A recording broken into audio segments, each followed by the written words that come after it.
Matt, just the play of Daniel Jacobson down the stretch there. He got 6 points, a big block there when you guys really needed it. For him to step up in that moment, what's that say about him? Yeah, no, good player.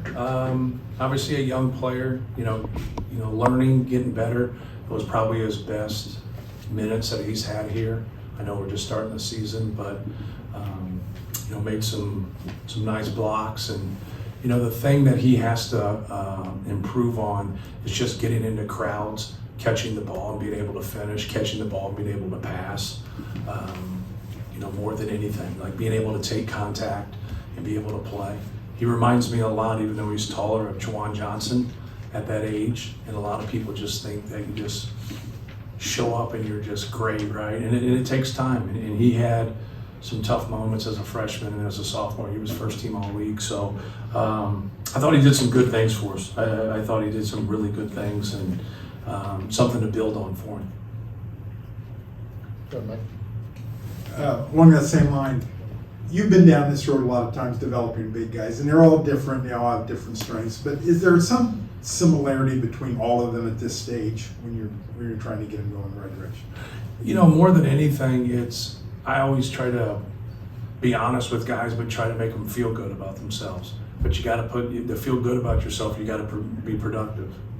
And it's hard to you feel like you're being, you're over scrutinizing them sometimes when they're first starting because you just want them to learn, you just want them to know. But you got to have a balance in your delivery as a coach so they feel good about themselves. A lot of times guys just yell and scream, and maybe that's good for a couple of them, but a lot of them just, they need to know what's going on. It's no different than like raising your own kids and when they're little and you tell them what to do and you're like, yep, I got it, Daddy. I got that. And then you're just like, okay, what did I say? And they'll be like, all right, say it again, Daddy. Like, it's the same way, like, they're fatigued, they're in a huddle, and you're like, hey man, this is 20 second, this is going quick here on a timeout. Like, this is what we're running, this is what we're doing. You good? Yeah, I'm good. What am I doing? And so you get some of that, right? You get that they all need to play through their mistakes.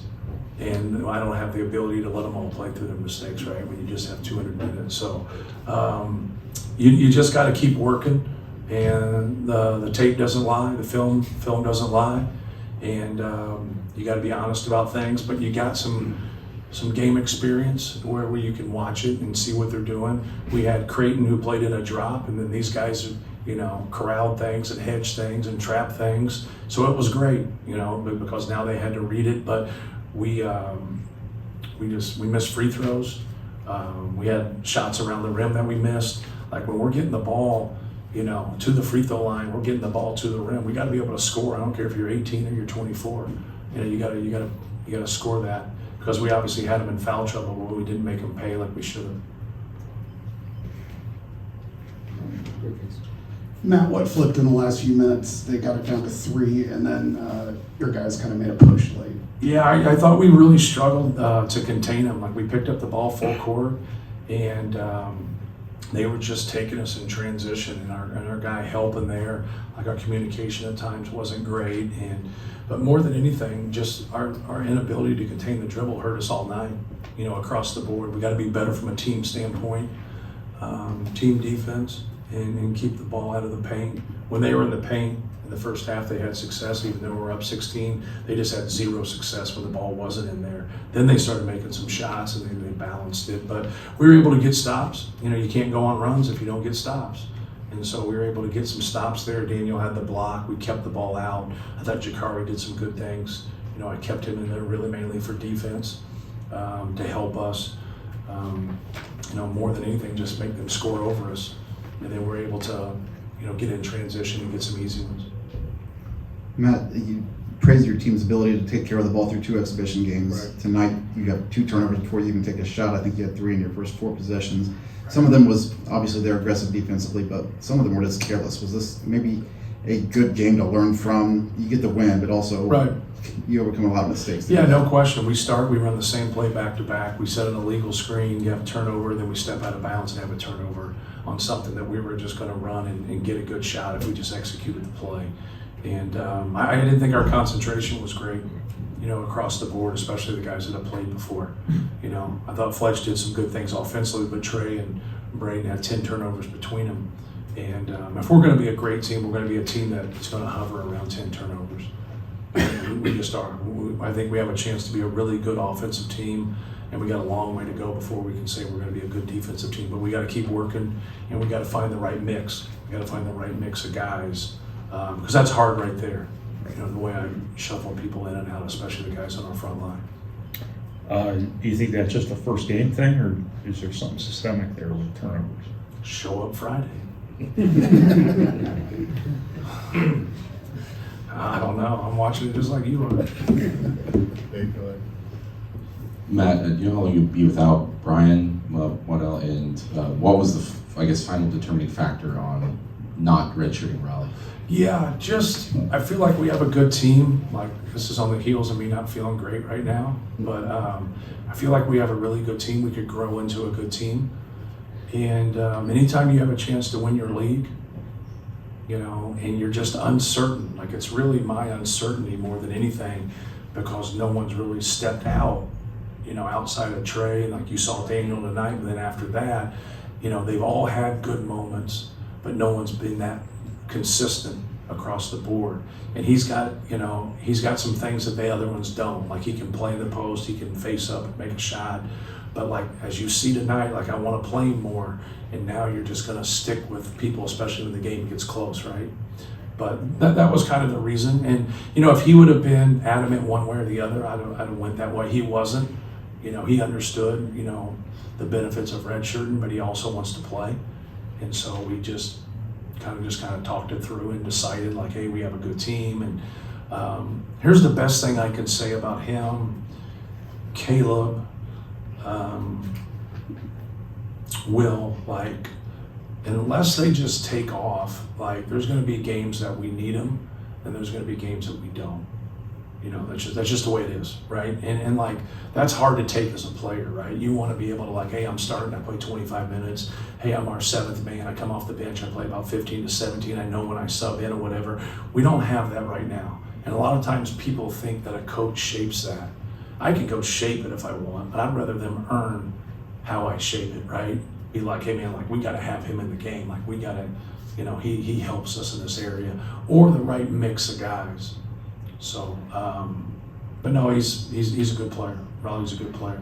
But the other guys are good players. But like, we got to get some consistency there. We got to get moving. And sometimes you don't have it always in the game. That's what's cool about college. Like, take your ass in the gym.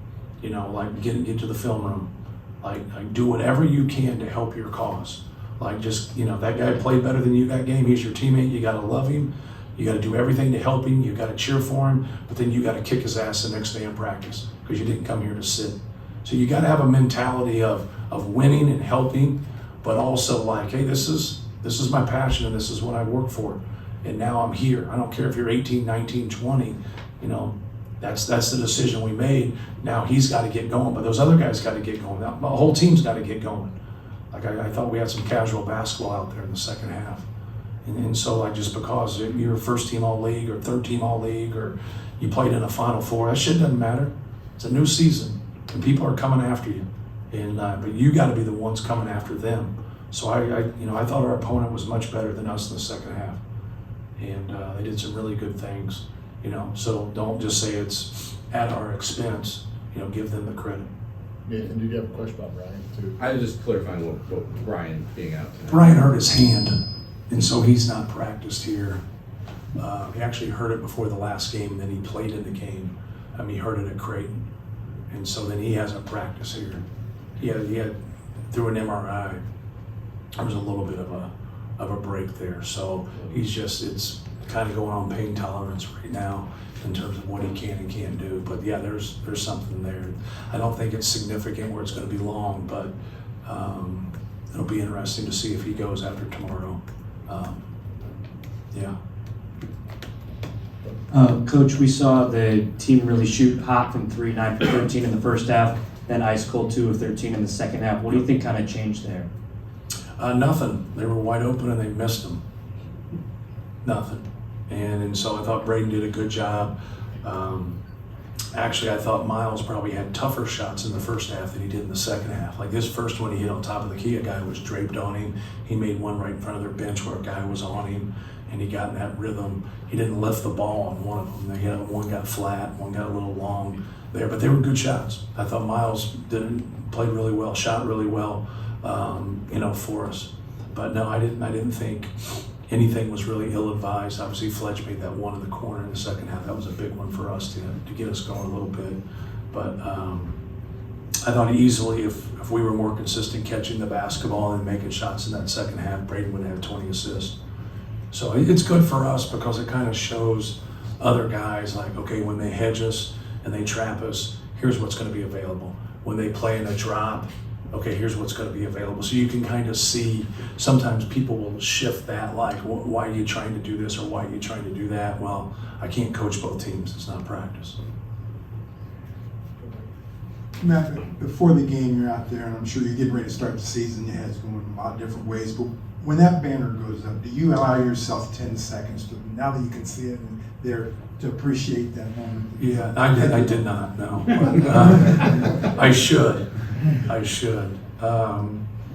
But no, it's cool, to be able to see that banner go up there because you walk in this gym a lot, and we've had Big Ten banners, right?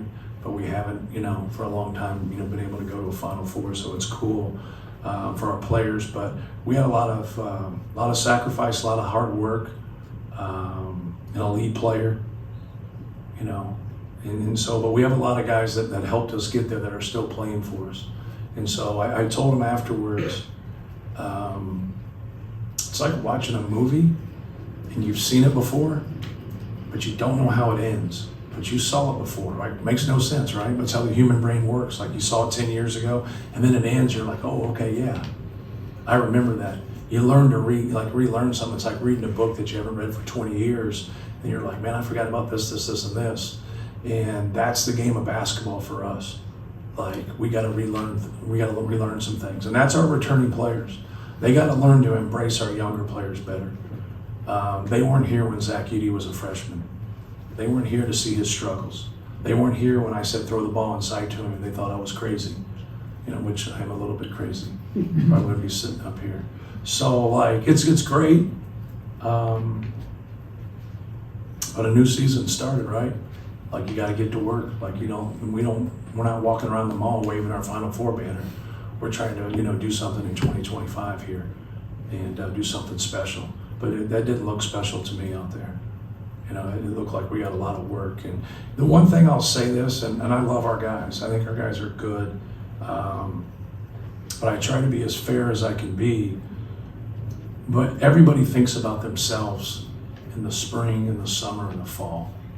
And then once that season started, Dean Smith always talked about it. Now you just think about the team. But when you start a season, that's hard, right? Because you worked to play more, or you worked to start. And then when it doesn't happen, now it kind of shows. It kind of shows. And that's where we got to get everybody on the same page. But it takes a village. It takes all of us to be able to understand what we have to sacrifice so we can hang another banner. Casey and then Ryan. Matt, Trey's journey to redshirt, play on the bench his freshman year, sophomore year, play with Zach. Just his patience to get to this point, and a team best plus 21 today. Just what he's able to do on the floor and how he's gotten there. Yeah, he just has to. I think. See, anytime you have talented players like Braden Smith or Fletcher Loyer or Trey Kaufman are in, you got to want more from them. Like now you got somebody else that's maybe like a shooter or a little bit limited, and it's like. So for Trey, just being more detail oriented, like the 4 turnovers, like go back and dissect those 4 turnovers and eliminate that, because that's the one thing. Like if we're going to go to you, we're going to get you the basketball and scoring opportunities. Like be a make or miss guy. Be a make or miss guy. Like I'm taking mine and I'm going to make or miss, or I'm going to make the right decision and you're going to make or miss. But I used to say that about Zach. I used to call it the right of first refusal. Like he doesn't have to shoot it, but he's got to touch it. So now when Trey gets that basketball in there, like we've signed a contract, you're getting us a good shot. Whether it's yours or your teammates, you're getting us a good shot. And that's what great players do. And I thought tonight he made some really nice plays, he did some good things, but we need him to be better defensively, and we need him not to turn the basketball over. Because when you put the ball in someone's hands like a Braden Smith or a Fletcher Lawyer, or then it's not shot making, it's decision making, because they're all three got good skills. So now if they just make the right decision, it doesn't matter. Like, live with the result, because now that's just, I just defined what process based is, right? Ryan Russell. I know you're a big fan of offensive savvy. Just how much does it matter to have Braden and Fletcher and their ability to kind of Yeah. force their way to the foul line in key situations? Yeah, no question. Like they had like about 3 fouls that Yeah. they shouldn't have fouled, and those guys are smart enough. And they wedge screens. You can see how they force those turnovers. They wedge screens. So if you hold your screen and just take it, now you're in the bonus. Now you get 2 points. Now you steal 2 points. Fletcher's always been great at that. Sometimes he tries to invent something that's not there. But I love it. Like, you don't get penalized for being intelligent. You don't get penalized for being tough. If you can have that combination of toughness and intelligence, and you know what's going on, it's really going to pay off, for us. But yeah, those guys are, when they struggle or something happens, that's what frustrates you as a coach, because you've seen them do so many intelligent things and make so many good plays in their career. So thank you. Thanks, man.